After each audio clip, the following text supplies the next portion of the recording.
So I think it would be unfair to tell someone, hey, you evolved to crawl, run, and climb, so just do that. They're not neutral. So if they just start crawling, running, and climbing, they'll probably get some benefits, and they may also get some injuries because they're an asymmetrical modern beast who's been in this standard set of restraints. Going through life is an asymmetrical training. And so let's take the information of today and put it into a full body context. A lot of times crouches, or what are usually called lunges, are taught as a walking forward motion and a down up motion, but it misses this spinal mechanic and relationship of the spine to the hip.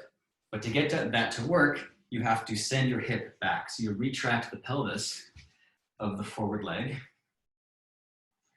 And let's see if you can feel that. Retracting the pelvis should help to pull your knee a little bit back and laterally over the ankle, over the heel, and pull your sternum toward that knee.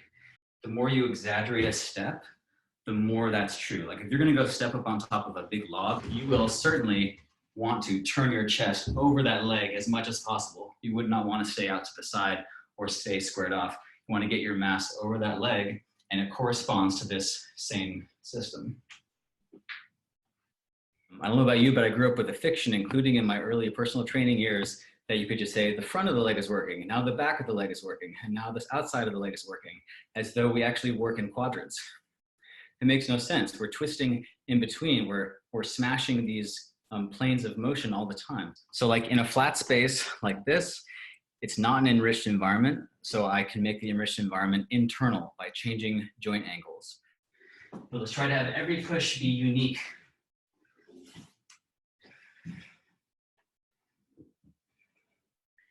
Some more complex training for the nervous system.